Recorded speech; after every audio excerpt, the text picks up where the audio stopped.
Bio live जो अपना channel है उस पर मैं और शिवम सर हम दोनों ही पूरा बायोलॉजी का पोर्शन आपका कवर करवाएंगे। बॉटनी में सर पढ़ाएंगे आपको और जूलॉजी वाला सेगमेंट जो है वो मैं पढ़ाऊंगा आपको। तो आज ये पोर्शन हम लोग स्टार्ट करने वाले हैं। पहला हमारा chapter reproductive system. Shivam sir से आप सब परिचित होंगे। अपने बारे में मैं बता देता हूँ आपको थोड़ा सा। मैं और शिवम सर हम लगभग पिछले 15 सालों से मेडिकल एस्पिरेंट्स को पढ़ा रहे हैं, जो भी पीएमटी का स्टेट लेवल पीएमटी की जो तैयारी करते थे बच्चे या एम्स की तैयारी करते थे। और बहुत लंबा हमारा साथ में काम करने का एक्सपीरियंस रहा है। हिंदी मीडियम और इंग्लिश मीडियम दोनों ही मीडियम के स्टूडेंट्स को हमने मेंटर किया है। और जैसा कि आप देखेंगे यहाँ पे कि पिछले 15 सालों में लगभग लगभग 150 से ज्यादा स्टूडेंट्स एम्स में सेलेक्ट हुए हैं हमारे पढ़ाए हुए, और 2000 से ज्यादा गवर्नमेंट मेडिकल कॉलेजेस में गए हैं अलग अलग जगह पे। और बायो में यूजुअली उनका स्कोर 90% या उससे ऊपर ही रहता था। उसका रीजन ये है क्योंकि जो भी नोट्स जो भी कंटेंट आपको दिया जाएगा, लगभग आपको सारे के सारे क्वेश्चंस उसी कंटेंट में से मिल जाएंगे। कोई भी क्वेश्चन आपका बाहर से नहीं आएगा। ठीक है, तो हम हमारा आज का चैप्टर स्टार्ट करते हैं बच्चों। और जो चैप्टर है reproductive system human.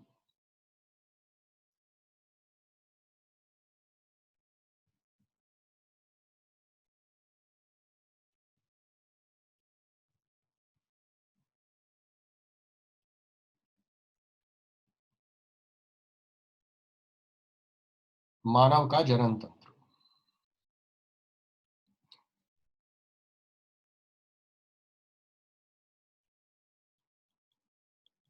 Reproductive system of human. अब आप ये तो जानते ही हैं अच्छे से कि भ्रूणीय परिवर्धन जब होता है तो भ्रूणीय परिवर्धन के दौरान दो तरह के युग्मनज या जाइगोट डेवलप हो सकते हैं। एक जिनका गुणसूत्रीय जो संरचना है वो एक्स एक्स हो, एक जिनकी गुणसूत्रीय संरचना एक्स वाई हो। आ रही है बात समझ में? तो जो एक्स एक्स है, देखिए, भ्रूणीय परिवर्धन के दौरान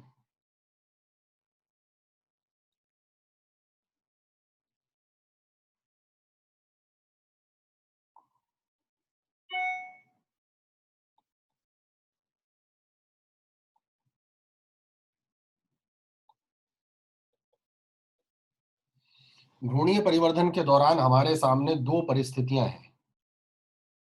एक एक्स एक्स और दूसरा एक्स वाई। एक्स एक्स को हम क्या कहेंगे? जेनेटिक मेल, यानी जिनका जीनीय संरचना, सॉरी,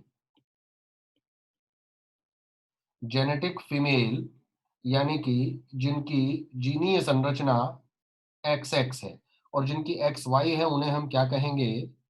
जेनेटिक मेल। अब भ्रूणीय परिवर्धन की प्रक्रिया जब होती है तो आरंभ में दोनों ही के जननांग लगभग एक जैसे होते हैं। छठे या सातवें महीने के बाद नर और मादा भ्रूण के जननांग विभेदित होना आरंभ होते हैं।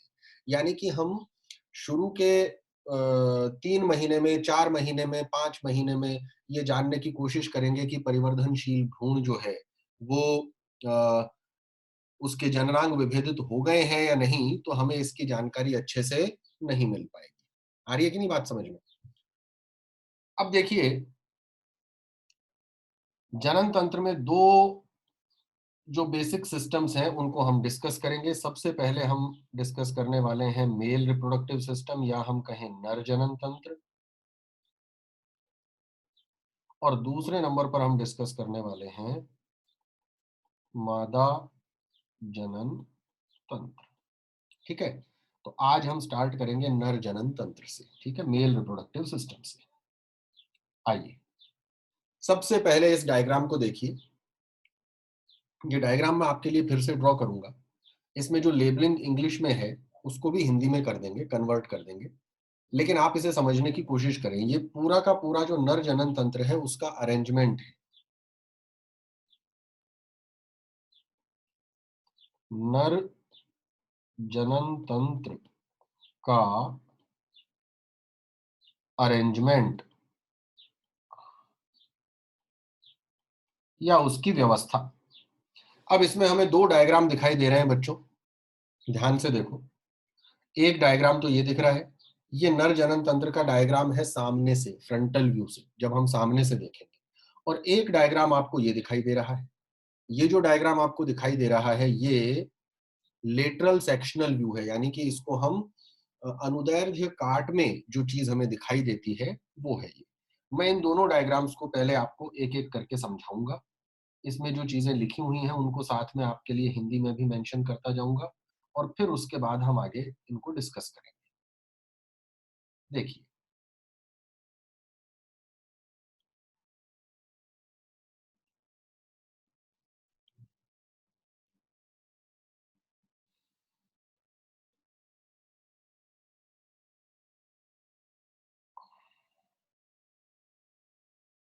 ये इमेज आपको, डायग्राम आपको ठीक से दिखाई दे रहा है बच्चों?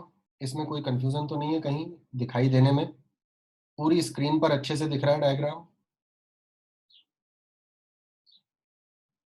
रिप्लाई करेंगे सभी बच्चे? गुड। अब देखिए जरा, मैं कुछ चीजें आपके लिए मेंशन करता हूं। फ्रंटल व्यू में सामने से देखने पर जो चीजें हमें दिखाई दे रही हैं वो कौन कौन सी हैं?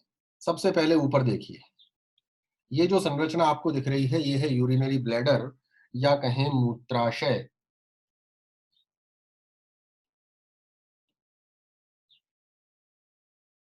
ठीक है। इसके बाद यहां देखिए, ये जो बैंगनी कलर के स्ट्रक्चर्स दिख रहे हैं, पर्पल कलर के स्ट्रक्चर्स, ये हैं वृषण या कहें टेस्टिस। वृषण को चारों तरफ से जिसने घेर रखा है ये कहलाता है स्क्रोटम, या हम कहें वृषण कोश। इसके ऊपर नीले रंग का ये जो क्लब के जैसा स्ट्रक्चर वृषण को ऊपर की तरफ से जिसने घेर रखा है उसका नाम है एपिडिडाइमिस, या हम कहें अधिवृषण।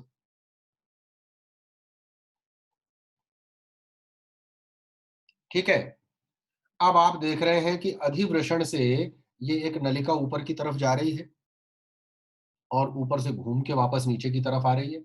ये जो नलिका ऊपर की तरफ जा रही है इस नलिका का नाम है शुक्रवाहिनी।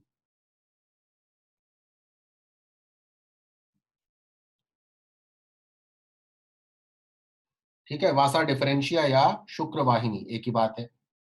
इसके बाद आप देखेंगे कि ये शुक्रवाहिनी ऊपर से आकर एक ग्रंथि से, या एक ग्रंथि की नलिका से आकर के मिल गई। ये जो ग्रंथि है इसका नाम यहाँ पर लिखा हुआ है सेमाइनल वेसिकल।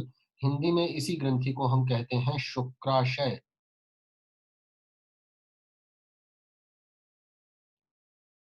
ठीक है जी। अच्छा, अब एक चीज की लेबलिंग इसमें नहीं है। आप देखेंगे कि सेमाइनल वेसिकल और वासा डिफरेंशिया, यानी कि शुक्रवाहिनी और शुक्राशय, इन दोनों की नलिका ने मिलकर एक छोटी नलिका बना ली है। ये पीले रंग की नलिका दिख रही है छोटी सी आप लोगों को? ये जो पीले रंग की छोटी नलिका आपको यहाँ दिखाई दे रही है, इस नलिका का नाम है स्खलन नलिका,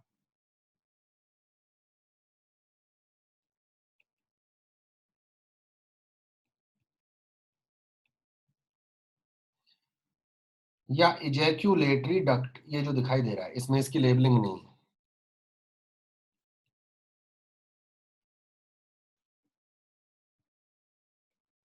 इजैक्यूलेटरी डक्ट या स्खलन नलिका। ठीक है। अब आप देखेंगे आगे कि स्खलन नलिका आगे जाकर इस पीले रंग की पतली नलिका के अंदर खुल गई है। ये नलिका कहलाती है यूरेथ्रा, या इसे हम और क्या कह सकते हैं, मूत्रवाहिनी।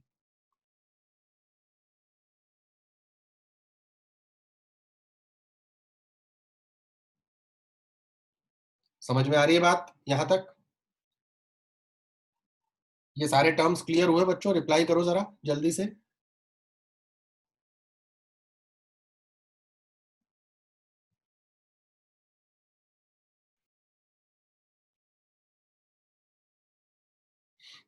Very good.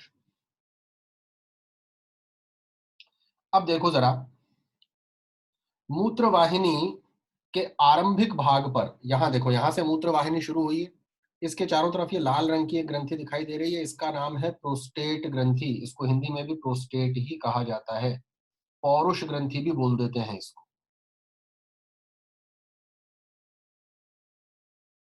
इसके थोड़ा आगे देखेंगे तो नीले रंग की दो छोटी छोटी ग्रंथियां यूरेथ्रा में जाकर के खुल रही हैं। ये ग्रंथियां कहलाती हैं काउपर्स ग्रंथि,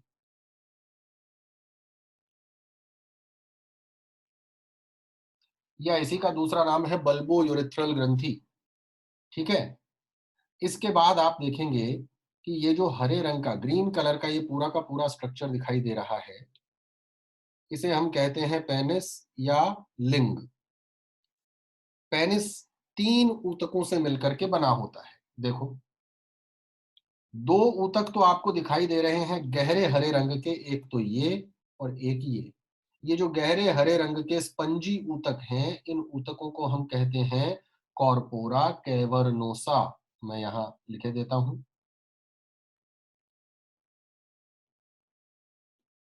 कॉर्पोरा कैवर्नोसा। ये दो हैं संख्या में, और एक अंदर की तरफ देखिए आप, हल्के हरे रंग का, लाइट ग्रीन कलर का स्पंजी ऊतक है, जिसके बीच में से ये यूरेथ्रा पास हो रही है। इसे हम कहते हैं कॉर्पस स्पॉन्जियोसम।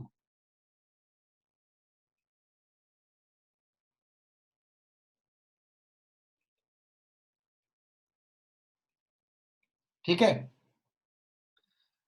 आगे की तरफ देखो, ये जो लाइट ग्रीन कलर का स्ट्रक्चर है कॉर्पस स्पॉन्जियोसम, इस कॉर्पस स्पॉन्जियोसम में देखें आगे की तरफ थोड़ी स्वेलिंग है, फूला हुआ है ये। इस फूले हुए हिस्से को हम कहते हैं ग्लांस पेनिस।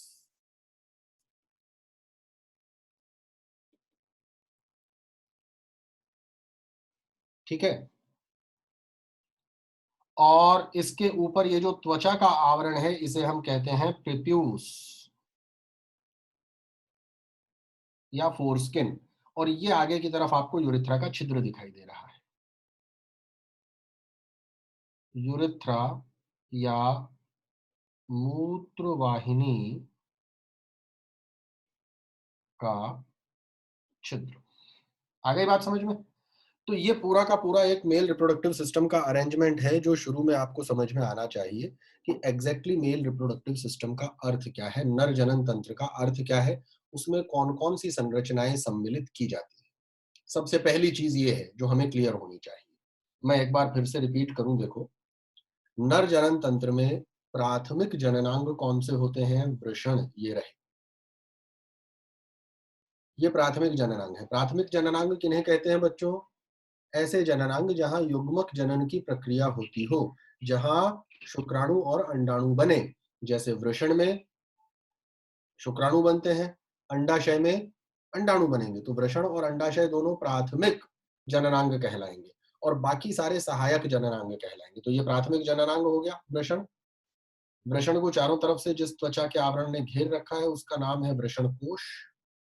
वृषण कोश के इधर, यहां अधिवृषण, अधिवृषण से नलिका निकली जिसका नाम है शुक्रवाहिनी। शुक्रवाहिनी शुक्राशय की नलिका से मिली और एक छोटी सी नलिका में बदली जिसका नाम है स्खलन नलिका। स्खलन नलिका यूरिथ्रा में जाकर के खुल गई। यूरिथ्रा का मतलब मूत्र वाहिनी, जहां से होकर के मूत्र शरीर से बाहर निकलता है। ठीक है। इस मूत्र वाहिनी के आरंभिक हिस्से पर ये लाल रंग की ग्रंथि इसको चारों तरफ से घेरे रहती है, जिसका नाम है प्रोस्टेट या पौरुष ग्रंथि। थोड़ा सा आगे एक और ग्रंथि इसमें खुलती है जिसका नाम है काउपर ग्रंथि। और ये पूरी की पूरी संरचना ये कहलाता है पेनिस, या हम कहें शिशन। ठीक है। शिशन या पेनिस का निर्माण तीन स्पंजी ऊतकों से मिलकर होता है। आपको बाहर की तरफ ये जो ऊतक दिखाई दे रहे हैं गहरे हरे रंग के, ये गहरे हरे रंग के ऊतक कहलाते हैं कॉर्पोरा कैवर्नोसा, जिनकी संख्या है 2। और अंदर एक हल्के रंग का ऊतक है जिसका नाम है कॉर्पस स्पॉन्जियोसम। ठीक है। ये मूत्रवाहिनी का छिद्र है। तो ये सबसे पहली चीज है arrangement of male reproductive system, जिसके बारे में आपको जानकारी होनी चाहिए। मेरे ख्याल से क्लियर है, सब बच्चों को समझ आ गया ना अच्छे से? आगे चलूं? विशाल, हर्ष, आदर्श, बाकी बच्चे रिप्लाई करो बेटा।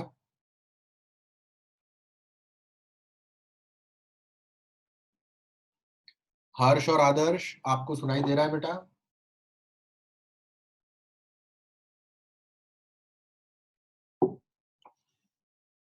चलिए, बहुत बढ़िया। अब हम आगे चलते हैं।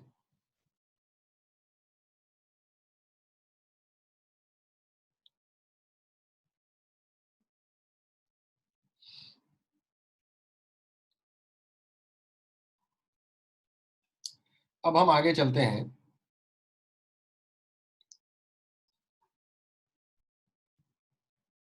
और अब शुरू से सारे के सारे एक एक करके स्ट्रक्चर्स हम पढ़ना आरंभ करेंगे। तो नर जनन तंत्र में, मेल रिप्रोडक्टिव सिस्टम में,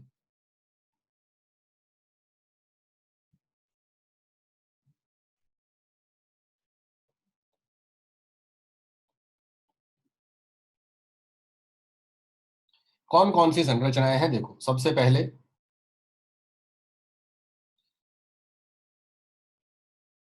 वृषण, जिनको हम क्या कहते हैं? प्राथमिक जननांग। और प्राथमिक जननांग हमने क्यों कहा? क्योंकि यहां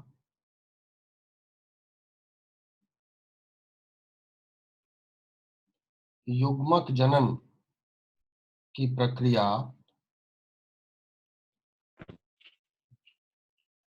पूर्ण होती है। इसके आगे के स्ट्रक्चर्स देखो। अधिवृषण,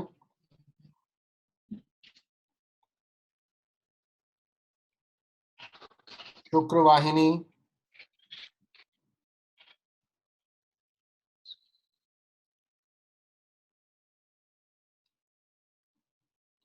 मूत्रोजनन नलिका,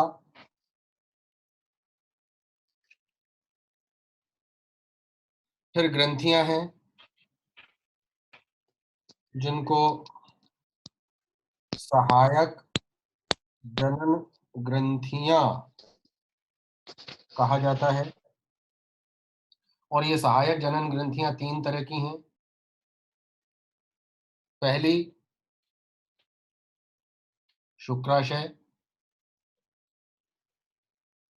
दूसरी प्रोस्टेट, और तीसरी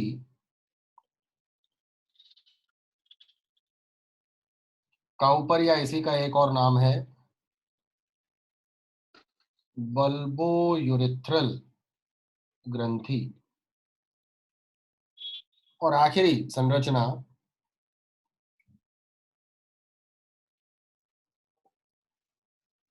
शिश्न या पेनिस। तो कुल मिलाकर के इतनी संरचनाएं मेल रिप्रोडक्टिव सिस्टम या नर जनन तंत्र में है। अब इनको एक एक करके हम डिटेल में डिस्कस करेंगे। यहां तक क्लियर है सबको? आगे चलूं बच्चों?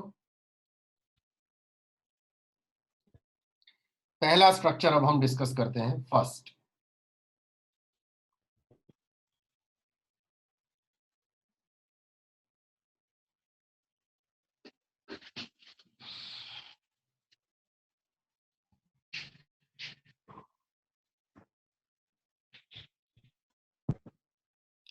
चलिए, पहली संरचना देखते हैं बच्चों, वृषण।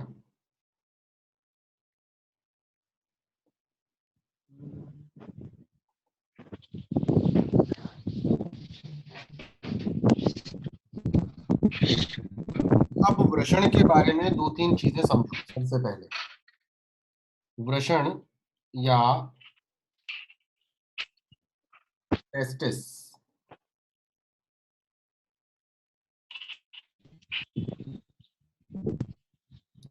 देखो सबसे पहली बात आपको क्या पता होनी चाहिए कि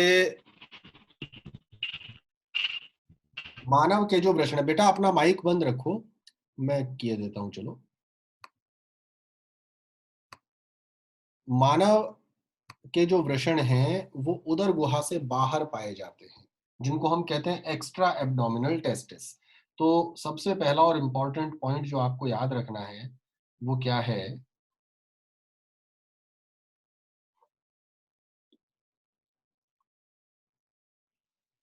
वृषण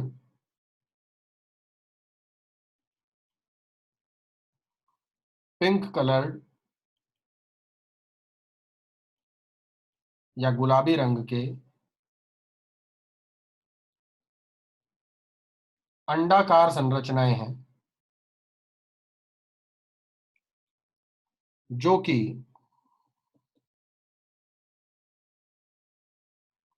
उदर गुहा से बाहर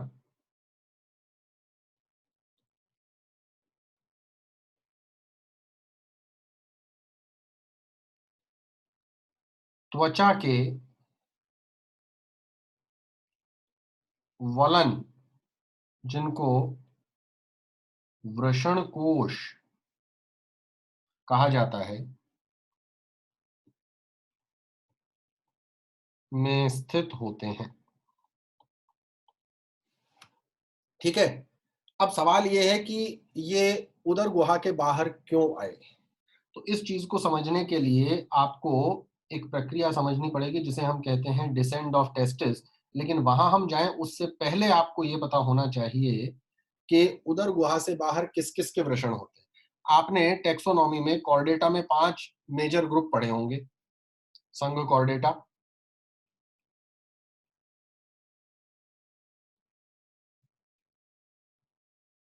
फिशेस यानी मछलियां, एम्फीबियंस यानी उभयचर, रेप्टाइल्स यानी सरीसृप, बर्ड्स यानी पक्षी, और मैमल्स यानी स्तनधारी। ये 5 मुख्य समूह हैं। अब इन 5 समूहों में से याद रखना ये सब अच्छे से, इनमें से ये जो समूह हैं, इन सब में वृषण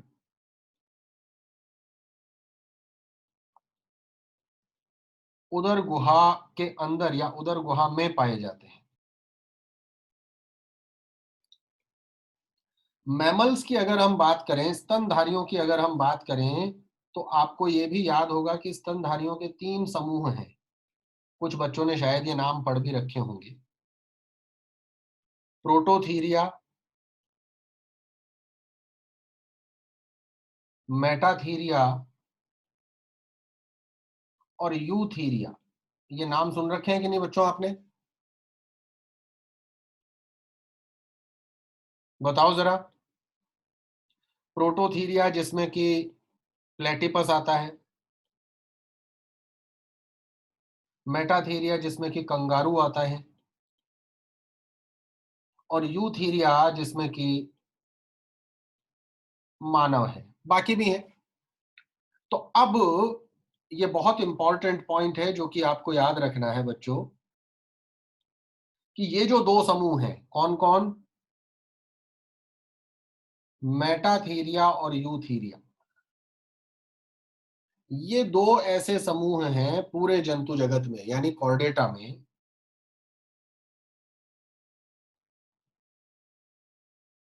इन दोनों समूहों में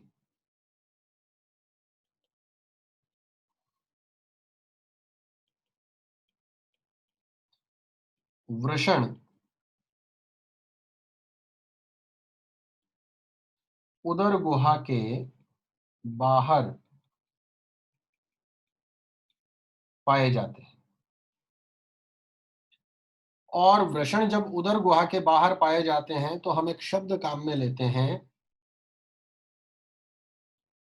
एक्स्ट्रा एब्डोमिनल टेस्टिस, यानी कि उदर गुहा से बाहर पाए जाने वाले वृषण। एब्डोमिनल यानी उदर गुहा, एक्स्ट्रा माने बाहर। ठीक है। अब सवाल यह है कि वृषण उदर गुहा से बाहर क्यों पाए जाते हैं? क्या कारण है भाई इसका? इसका कारण यह है कि अब मैं मानव पर आ जाता हूँ। मानव में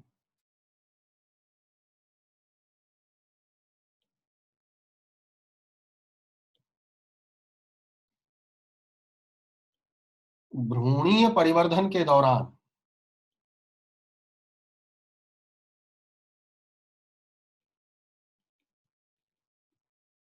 वृषण उदर गुहा में ही स्थित होते हैं।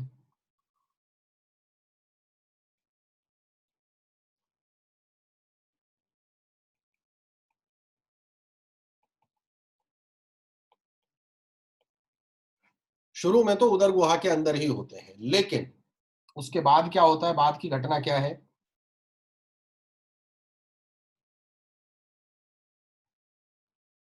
गर्भावस्था के 7वें माह के बाद, आपको पता है गर्भकाल मानव में कितना होता है? 9 माह 9 दिन। तो गर्भावस्था के 7वें माह के बाद वृषण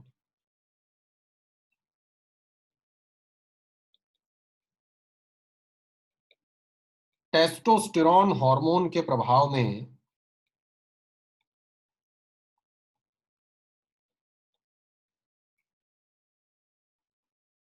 उदर गुहा से बाहर की ओर निकलने लगते हैं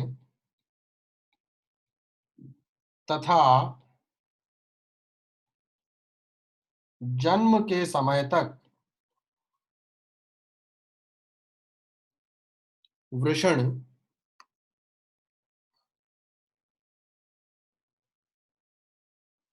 पूरी तरह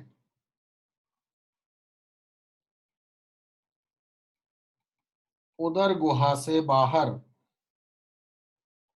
आ जाते हैं। अब जैसा कि अभी मैंने पूछा आपसे कि क्यों आ जाते हैं, रीजन क्या है भाई? रीजन ये है, कारण ये है कि उदर गुहा में तापक्रम थोड़ा ज्यादा होता है और वृषण कोश में तापक्रम कम होता है। तो रीजन क्या है इसका? ऐसा इसलिए होता है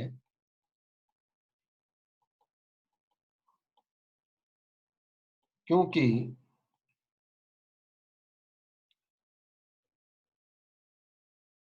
शुक्र जनन के लिए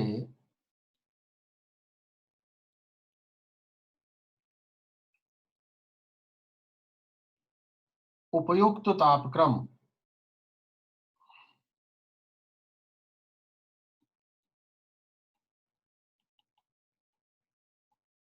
शारीरिक तापक्रम से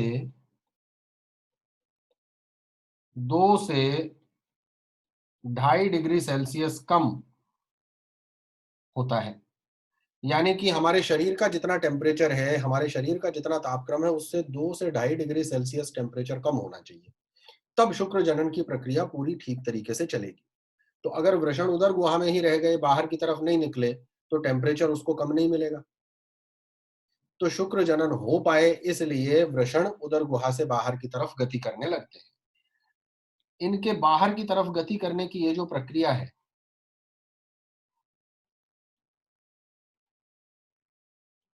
इस घटना को डिसेंट ऑफ टेस्टिस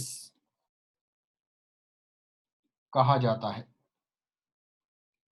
और आखिरी चीज जो इसमें आपको याद रखनी है बच्चों, वो क्या कि वृषण एक नलिका की सहायता से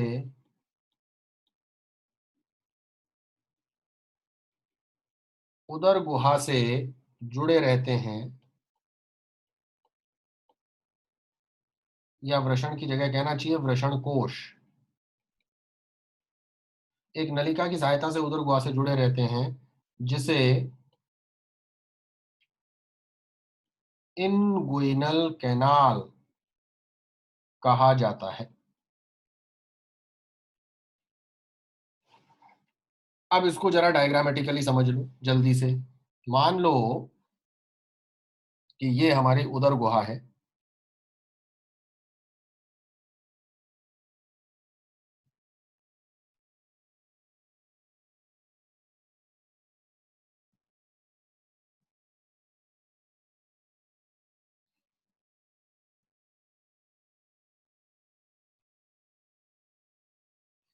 ये उदर गुहा है, मान के चलो। ऐसे ही एक स्कीमेटिक डायग्राम बना रहा हूं मैं।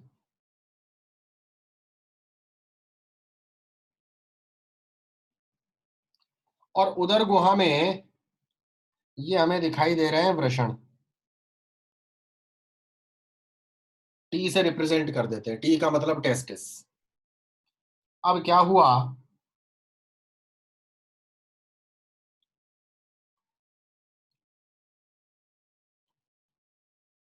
सातवें माह के बाद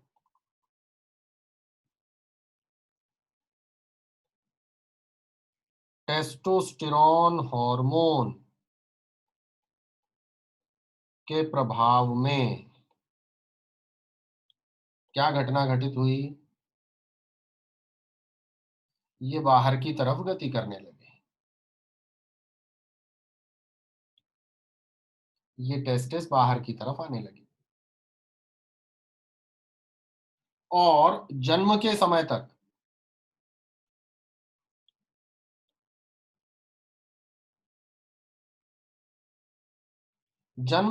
तक ये पूरी तरह से यहां से बाहर निकल आते हैं और ये वृषण कोश के अंदर प्रवेश कर जाते हैं। तो ये टेस्टिस यहां पर आ गया, यहां से गति करते हुए। और अब ये जो संरचना आपको दिख रही है, ये तो है वृषण कोश। और ये जो नलिका दिख रही है, इसी नलिका को हमने क्या कहा था, इनगुइनल कैनाल। आ रही है बात समझ में? और इस पूरी घटना को हमने नाम क्या दिया था,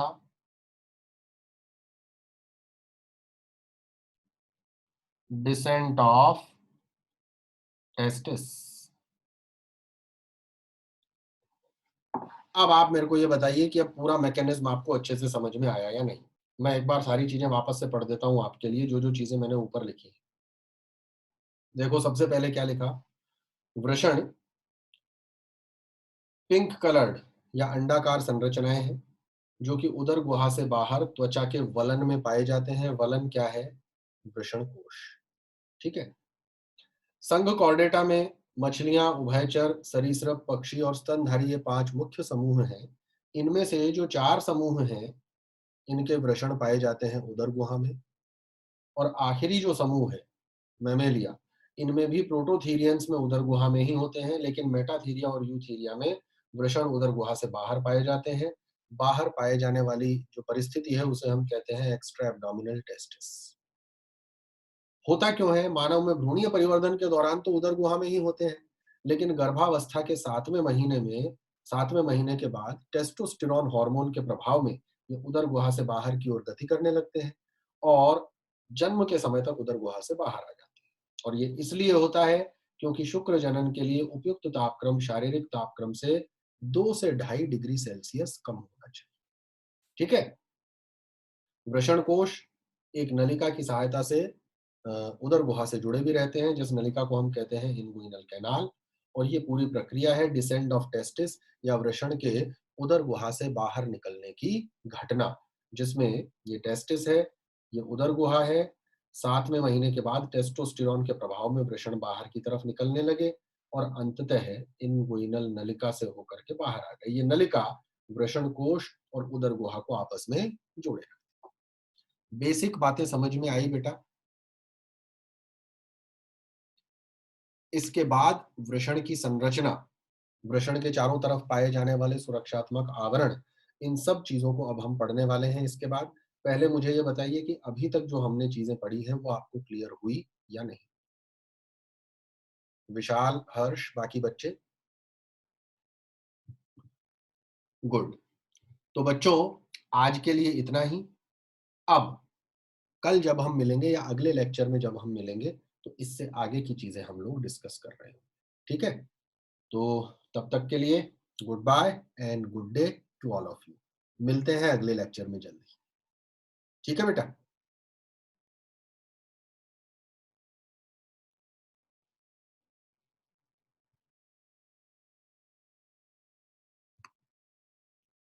ओके।